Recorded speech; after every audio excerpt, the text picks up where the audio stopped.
vamos a arrancar justamente con las noticias del día de hoy.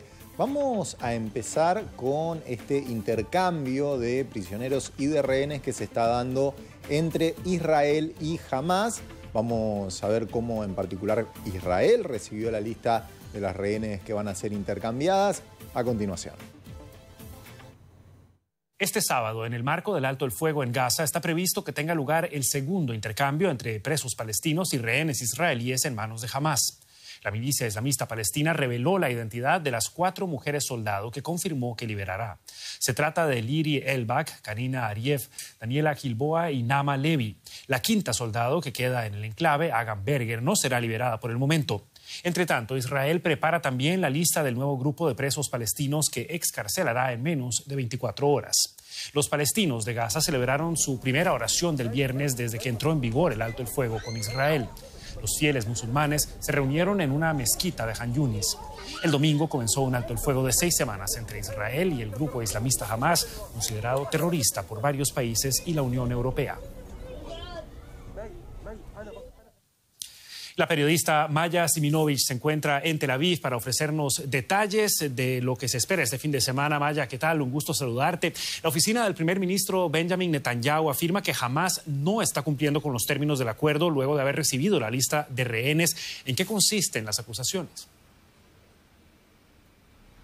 Hola, Javier. Sí, los términos del acuerdo indicaban que en el segundo día serían liberadas el resto de mujeres civiles, no soldados. Estas 4 que han mencionado y jamás son soldados, con lo cual sí que está vulnerando los términos del acuerdo y Netanyahu se encuentra ahora reunido con sus jefes de seguridad para ver cómo se maneja esta que es cuestión de última hora. Están barajando, entre otras cosas, según analistas, tal vez no permitir que los gazatíes que iban a pasar del sur, donde fueron expulsados, y volver al norte a sus casas o a lo que queda de ellas, tal vez no se les permita hacer esto en esta primera fase. Aunque nada es concluyente todavía, las informaciones son extraoficiales y eso, Israel pretendía recoger a las civiles en estas primeras fases y después los soldados. Y esto significa que efectivamente por cada soldado se van a liberar 50 presos palestinos y Israel no está diciendo quiénes son estos presos todavía. Vaya, fijamos la mirada brevemente en la Cisjordania ocupada. Una vocera de Oficina de Derechos Humanos de la ONU expresó preocupación por lo que llamó métodos de guerra que el ejército israelí estaría utilizando en esta zona. ¿Cómo se han percibido esas declaraciones allá en Israel? No creo que se han percibido las declaraciones de ella en Israel porque ni siquiera lo he visto publicado.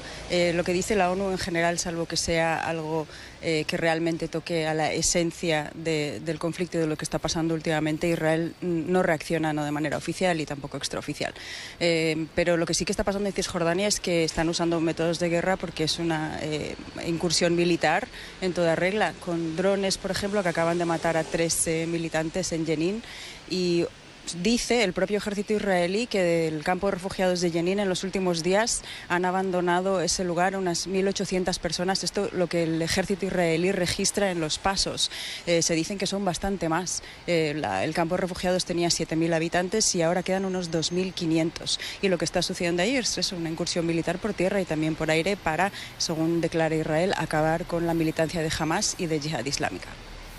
Maya Siminovich, con el reporte de lo mucho que acontece todavía en Israel a pesar del cese al fuego con Hamás. Maya, muchísimas gracias. Hasta la próxima.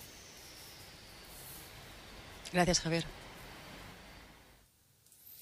Y hablábamos, por supuesto, de varios frentes. También existe el frente en el Líbano. Israel anunció que no retirará todas sus tropas del sur del Líbano antes de que finalice el plazo este domingo.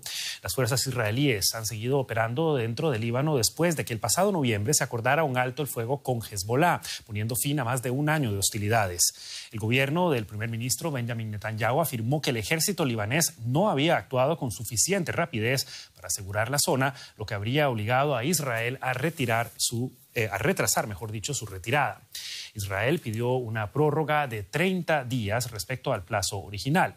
Por ahora, ni el gobierno libanés ni la milicia islamista chiita Hezbollah, cuyo brazo armado se considera una organización terrorista en la Unión Europea, han reaccionado al anuncio de Israel.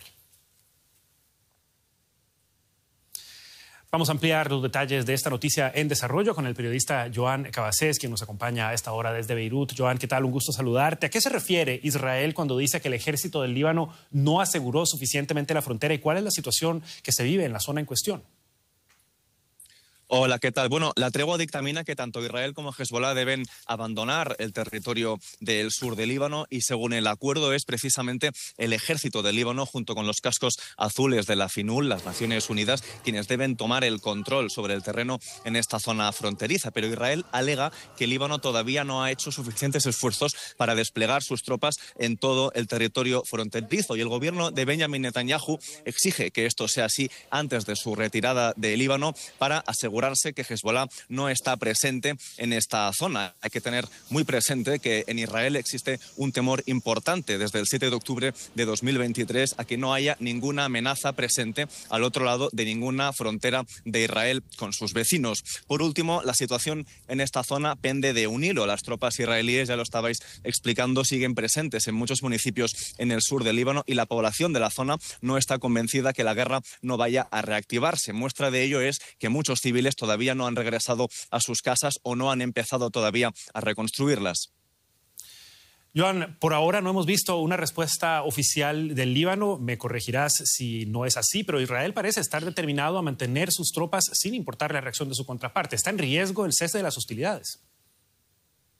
Bueno, antes que nada hay que decir que este acuerdo de alto el fuego ya ha sufrido violaciones por ambas partes. El ejército israelí desde finales de noviembre ha estado bombardeando posiciones en el sur de Líbano y también ha estado cortando y destruyendo carreteras o incluso avanzando sus tropas hasta posiciones a las que no había llegado antes de la tregua alcanzada el 27 de noviembre. El gobierno de Líbano cuenta más de 550 violaciones por parte del lado israelí, unas violaciones, por cierto, que han costado la vida de 37 personas en Líbano desde finales de noviembre, ya en tiempos de tregua. Por parte de Líbano, los cascos azules han encontrado más de 100 depósitos de armas pertenecientes a Hezbollah y a otros grupos en el sur de Líbano, algo que también contribuye a una sensación de inseguridad del lado israelí. Pero dicho esto, es improbable que la presencia israelí en Líbano más allá de este domingo suponga una reactivación de la guerra, por lo menos del lado de Hezbollah. La milicia libanesa está terriblemente debilitada después de un año de guerra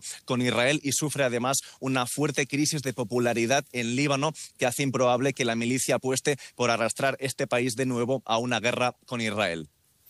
Joan Cabasés, con el reporte sobre una violencia que no parece terminar en el sur del Líbano. Joan, muchísimas gracias y muy buenas noches. A vosotros.